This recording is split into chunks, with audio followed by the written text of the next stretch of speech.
പേര് മാന്ത്രിക പെൻസിൽ. ഉണ്ണിക്കുട്ടൻ എന്ന് പറയുന്ന കുട്ടി ഉണ്ടായിരുന്നു.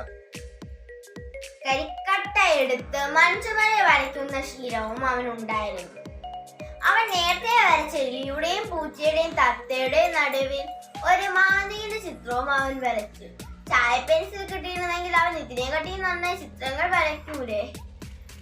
അവന് ആഹാരം തരാൻ വേണ്ടി കഷ്ടപ്പെടുന്ന അവന്റെ അമ്മയോടെ ഈ ആഗ്രഹം പറയുമോ എന്ന് പറഞ്ഞുകൊണ്ട് അവൻ കിടക്കയിലോട്ട് കിടന്നുറങ്ങി.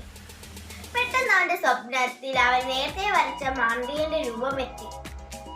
ആ മാന്ത്രികൻ അവനൊരു സ്വർണ്ണ പെൻസിൽ നൽകി. അവൻ പെട്ടെന്ന് ഞെട്ടി എണീറ്റു. അതാ അവന്റെ അരികിൽ സ്വർണ്ണ പെൻസിൽ ഇരിക്കുന്നു. അവനത് വിശ്വസിക്കാൻ പറ്റിയില്ല.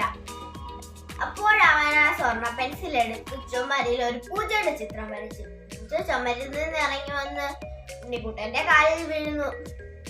പിന്നെ അവൻ കാക്കയുടെയും കുരങ്ങന്റെയും ചിത്രം വരച്ചു. അപ്പോഴപ്പുറത്തെ വീട്ടിലെ കുട്ടികൾ കിടന്ന് കരയുന്ന ശബ്ദം അവൻ കേട്ടു. അവൻ നേരെ അങ്ങോട്ടേക്ക് ഓടിപ്പോയി. അപ്പോൾ ആ കുട്ടികൾ വിശന്നിട്ടാണ് കരയുന്നതെന്ന് അവൻ തോന്നി.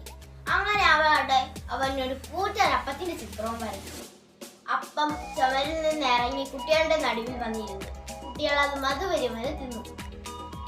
അതുവഴി അവൻ പൊക്കോളിരുന്നപ്പോൾ അപ്പുറത്തെ വീട്ടിലെ കൃഷിക്കാരന്റെ കാളച്ചെത്തിട്ട് 4 ദിവസമേ ഇതുവരെയായിട്ടും വയൽ വീടുന്നു മറിച്ചിട്ടില്ല. അവൻ അവിടെ ചുമരിൽ ഒരു കാളയുടെ ചിത്രം വരച്ചു. അപ്പോൾ ആ കാള ചുവരിൽ നിന്ന് ഇറങ്ങി വന്ന് അവളെ മുഴുവനും മറിച്ചു. അങ്ങനെ നാട് മുഴുവൻ ഇത് പറയാൻ തുടങ്ങി. അങ്ങനെ രാജാവിന്റെ കാതിൽ മെത്തി. രാജ്ഞി ഇത് അറിയുകയും ചെയ്തു.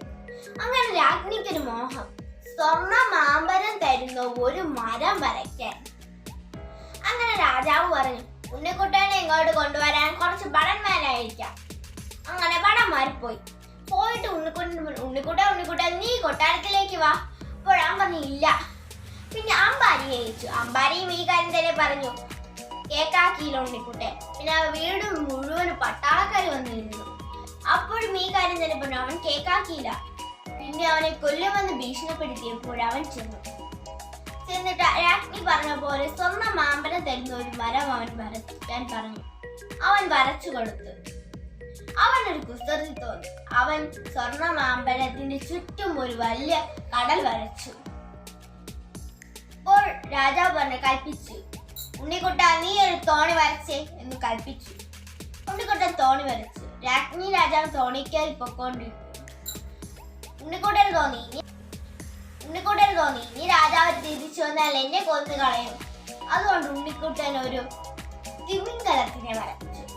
ഈ കഥയിൽ നിന്ന് നിങ്ങൾക്ക് എന്താണ് മനസ്സിലാക്കുന്നത്?